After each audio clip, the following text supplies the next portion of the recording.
Today from the global lane, aggressive actions from China's military. Tensions with the U.S. remain high. Could war be coming? War could actually come at any time. Someone just makes a mistake of judgment because these Chinese maneuvers are extremely dangerous. And if a Chinese pilot makes a mistake, there will be a collision. America's China policy decisions may be corrupted by business interest and influence peddling. The Chinese regime has shoveled millions of dollars into the Biden family. These are circumstances that suggest corruption. Probably China does believe it can get what it wants. Anti-Christian bias is on full display at an Indianapolis university. When it really comes down to it, the professor was accusing Christians of being oppressors because they're in a majority. And free speech under assault. A Pennsylvania street preacher is arrested at a gay pride rally. And it's all right here on the global lane. Military tensions are rising between the United States and China. On display, aggressively risky behavior from China's Air Force in the South China Sea, and more recently against the U.S. Navy in the Taiwan Strait. Dale Hurd brings us details. New video today shows just how close a Chinese warship came to a U.S. Navy destroyer in the Taiwan Strait Saturday, some 150 yards, nearly causing a collision. Just last week, a Chinese fighter jet flew within 400 feet of an American spy plane over the South China Sea, causing the U.S. plane to bounce wildly in the fighter jet's wake. U.S. officials called the maneuver unnecessarily aggressive and part of a pattern by China. Retired Rear Admiral Mark Montgomery told CBN's Faith Nation China's actions are ramping up tensions. This is the second very, very close intercept in the last 6 months of one of these types of aircraft. So really unprofessional actions by the Chinese. China fashions itself a great power and then operates petulantly like this. It really creates a crisis. The risky engagements come as the relationship between the two countries has begun to fray, with disagreements over everything from trade to Taiwan to Russia's invasion of Ukraine. Defense Secretary Lloyd Austin in Singapore warned the Chinese government to rein in its conduct and offered them a choice. To be clear, we do not seek conflict or confrontation, but we will not flinch in the face of bullying or coercion. China's defense minister told the U.S. to, quote, mind your own business, and called the American and Canadian military presence in the Taiwan Strait a provocation. The chairman of the House Intelligence Committee says the U.S. must stand strong against an increasingly aggressive China. This is unacceptable. And what we're seeing is an unbelievable aggression by China. If you look at the balloon that flew over the United States, the Chinese police stations, the aggressiveness against our both planes and ships in international water. The White House is looking for a diplomatic fix to the worsening relations, sending a senior State Department official on a rare visit to Beijing. Biden administration officials should stop chasing after their Chinese communist counterparts like love-struck teenagers. It's embarrassing and it's pathetic. In fact, it projects weakness to China. National Security Advisor Jake Sullivan says the Biden administration will responsibly manage its relationship with China, and at some point, Joe Biden will meet again with China's President Xi. Dale Hurd, CBN News. Where will all of this lead? Well, author China expert Gordon Chang believes the CCP is preparing for war. Gordon, it's good to talk with you again. So these aggressive moves, you believe they go far beyond just warning the U.S. to back off on Taiwan. So how close to war are we? War could actually come at any time. We've got ships and planes maneuvering very close to each other in international airspace and international waters. Someone just makes a mistake of judgment because these Chinese maneuvers are extremely dangerous. And if a Chinese pilot makes a mistake, there will be a collision. At this time, China is preparing for war. It's engaged in not only the fastest military buildup since the Second World War, but it's also trying to sanction-proof itself. It's stockpiling grain. It's purging officers who are opposed to war, and it's mobilizing China's civilians for war. So this is an incredibly consequential moment. Yes, as you mentioned, one little mistake, like a collision, that Navy ship was only 150 yards away. So Li Shangfu, China's defense minister, says war with the United States would be, quote, an unbearable disaster. Does this mean, Gordon, that there are differences of opinion in the CCP about this aggressiveness? Is he expressing a legitimate concern of some Chinese officials? Your thoughts? Well, I think what they're trying to do is to intimidate the United States by telling us how bad the consequences are. You know, there are some differences, which is the reason why there is that purge of the military. But we know that Xi Jinping has some very, very belligerent views on things. And that's what's driving this right now. Also, inside China, there are crises. And I think that the Chinese leader believes that his way out of this is to create friction with a foreign country, which, you know, could be us, could be Japan, could be Taiwan, could be anybody. Well, I want to explore that a little bit more in a moment, but I want to ask you about Lee also telling the U.S. to back off from Taiwan because he said, quote, "It's none of Washington's business." He's refusing to hold military discussions. So what do you make of that? Will China talk? It seems like they've had no problem talking to our CIA director, Burns, in China last month.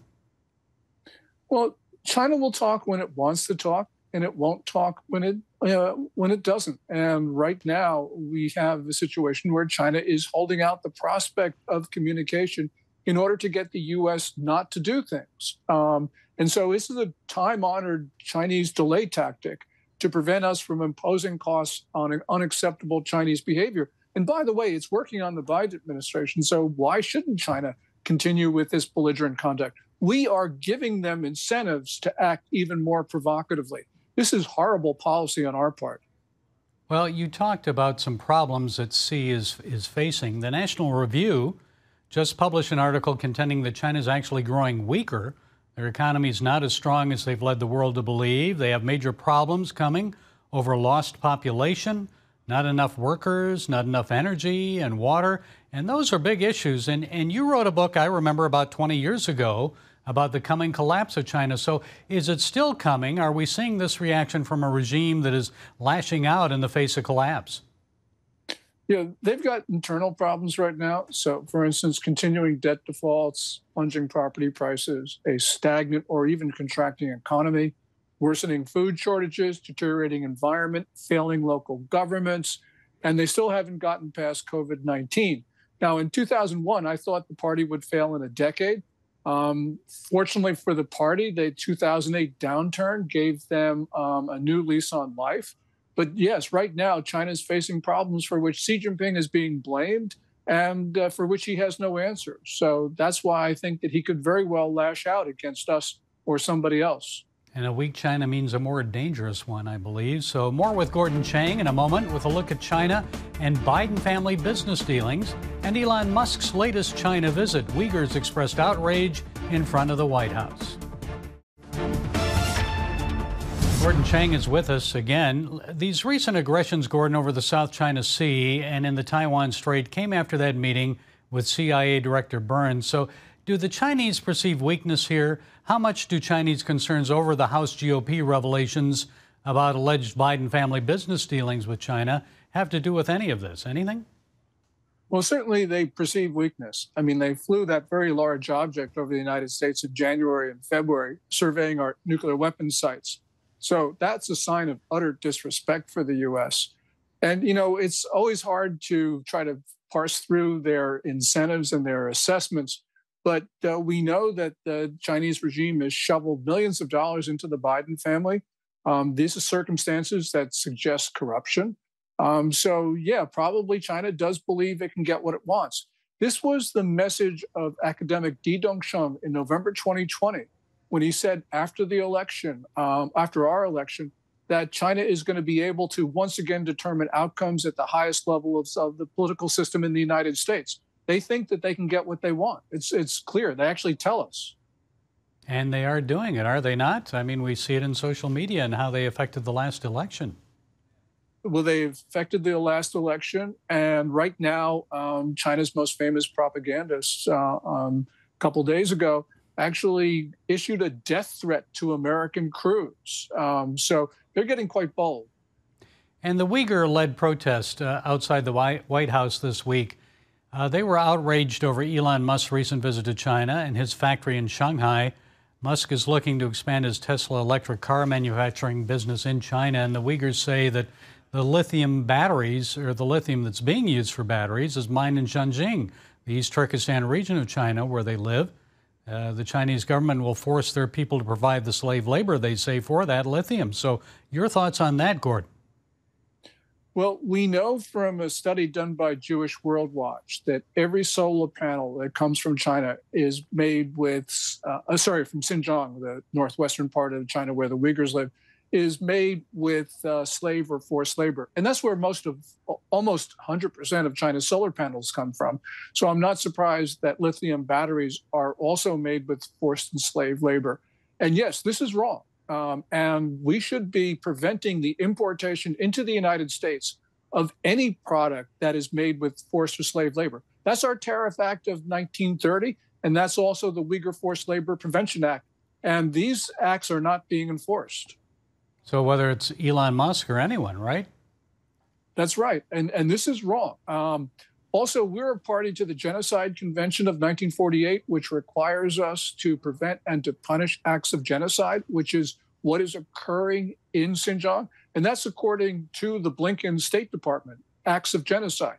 So we have an obligation under that convention to prevent that, and we're not doing it. Okay, Gordon, finally, what will it take to avert war then with China? As Chinese Defense Minister Li says, it would be an unbearable disaster thrust on the world. What do you think? I think that there will be war unless something changes, because there is a clear momentum towards it. And what it's going to require is a show of strength by the United States. And the Biden administration so far does not want to do that. They're pursuing policies that led up to Russia's invasion of Ukraine. There was a failure of deterrence then, and we can see failures of deterrence now, and God knows what's going to happen. So do you expect it with this president, or can we delay it until we get a new president in office? Well, this president just has to change his policies. So I don't know what the deliberations are in the White House, but clearly Biden has been consistently applying policies that are making war not only possible, but likely. So probably the answer to your question is we need a new president. Okay, Gordon Chang, we appreciate you sharing your insights. Thank you. God bless you. Thank you very much, Gary.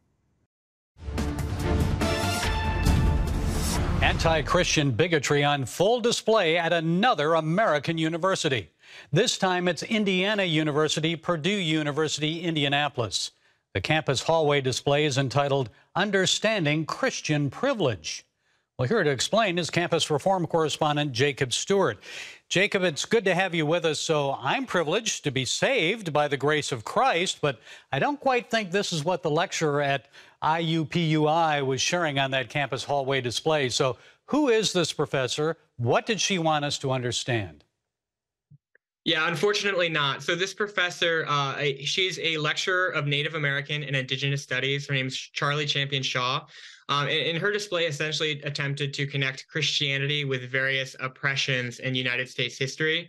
And what was more shocking than that was the fact that she labeled things like being able to have a Bible study during school lunch or being able to worship freely as examples of Christians having privilege. And, it's pretty crazy because those things are pretty obviously constitutional rights afforded to everyone, regardless of religion. And unfortunately, it's not much better off campus, as the Dodgers recently had these Sisters of Perpetual Indulgence attending one of their games where, if you're not familiar with them, their whole thing is mocking Christianity through drag shows. So it's unfortunate to see, and it's definitely not something that other faiths are subjected to. I want to get into that more in a moment, but it does seem like it's mocking Christianity. I don't see them doing this against Muslims or Hindus. So what else did this professor say? So this professor, when it really comes down to it, the professor was accusing Christians of being oppressors because they're in a majority. And that really just shows the double standard when it comes to leftward thinking and when it comes to these college campuses that advocate for diversity and inclusion, because they'll ignore the fact that over 75% of Black Americans and Latino Americans are Christian. And recently I just had the opportunity to attend a Martin Luther King Jr. Day celebration at my college campus, hosted by the Black Student Union, and the minister opened it up with a prayer. And what that reminded me of was that, so many of the people we looked to during the civil rights era were Christians and were motivated by their faith to do these things. And, that just shows a double standard in that the left will, cherry pick examples of where they'll criticize Christianity while ignoring things like that. Well, she's a Native American, and there are some concerns about colonization and so forth. But it seems to me that message should really be put in a journal or written as an article, a thesis, or so forth, rather than on a display throughout the whole campus, throughout the school year. So how did students react to it? Did any stop to read it? Yeah, it seems like most students just passed by because it is a commuter campus at IUPUI. So students just come to, get an education and go home. But what it really just tells you is that Christians aren't seen as equal members of the campus community. Because the only thing that I could think of as coming as a result of that is students being made to feel guilty for exercising their constitutional rights. So that's an unfortunate thing that an academic like Charlie Champion Shaw doesn't see the benefit that, Christians having a connection to their faith has. Especially in such, hard times and transitions as, going to college and, leaving your home for the first time. Jacob, has this had an impact on student attitudes and their treatment of Christians on campus there? Are they hostile, intolerant, indifferent? How has it affected them? Yeah, I would say for the most part, you're fine as a Christian as long as you're, quiet and you go along with the flow. But if you try to advocate for your beliefs, then, you're going to be discriminated against in some degree. And if you wanted to put up a sign, for example, that advocated for a Christian belief, it would definitely get taken down. While things like this, get to display the whole year.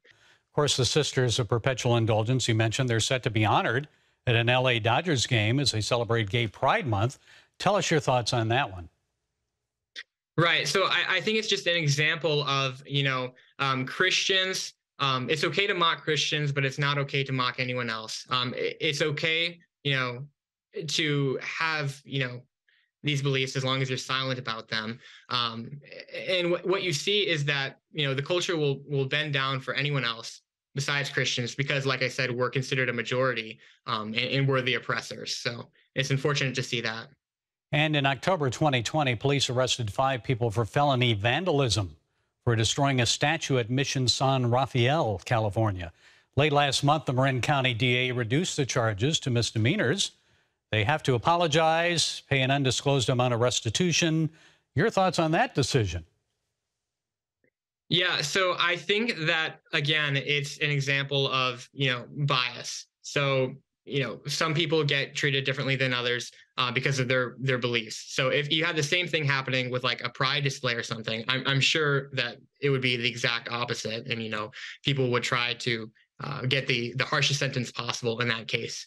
Yeah, so if it was a statue at a Planned Parenthood building or something, I think they would be in jail now. Okay, campus reform correspondent Jacob Stewart, thank you for setting us straight today. We appreciate it. Yeah, thank you.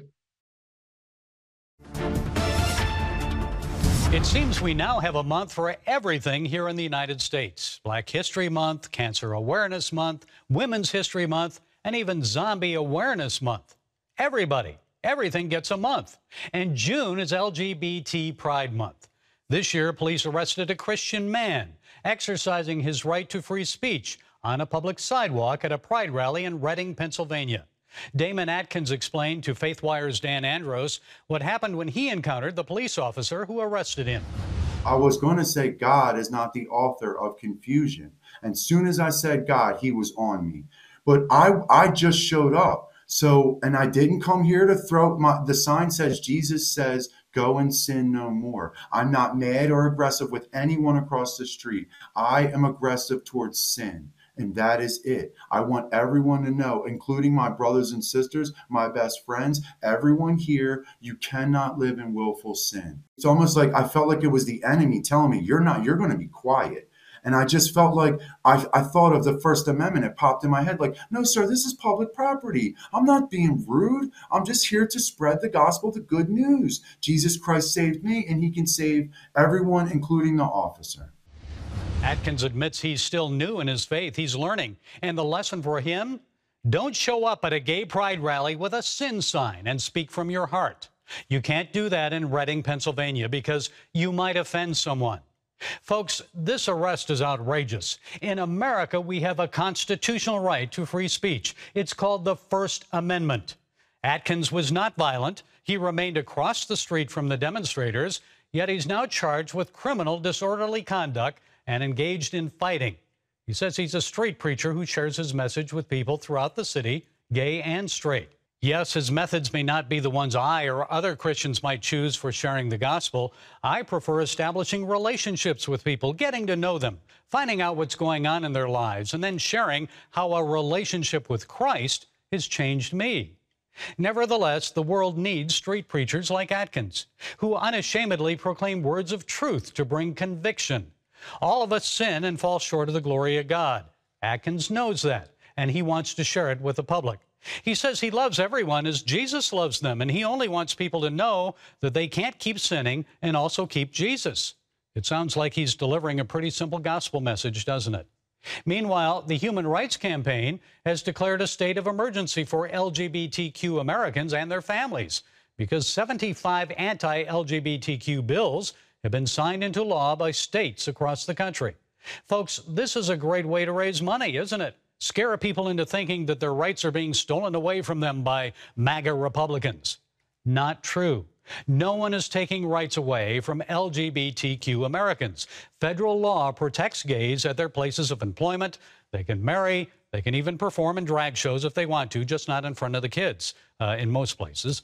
And most of these laws protect young children from gay porn textbooks in school libraries and gender identity indoctrination in the classroom. Other laws prohibit gender reassignment surgeries and puberty-blocking hormones for minors. Most Americans prefer to let children make huge, life-altering decisions once they become mature adults. As for Atkins, the Pennsylvania street preacher, he's searching for a Christian legal group to help defend him. He's scheduled to appear before a judge on June 16th. The rest of us, all of us, will stand in judgment on the last day. And I'm glad when my day comes, I'll have the best advocate ever, one that I found 50 years ago. His name, Jesus Christ. Well, that's it today from the Global Lane. Be sure to follow us on the CBN News and NRB channels, YouTube, Twitter, iTunes, and on broadcast affiliates worldwide. And until next time, be blessed.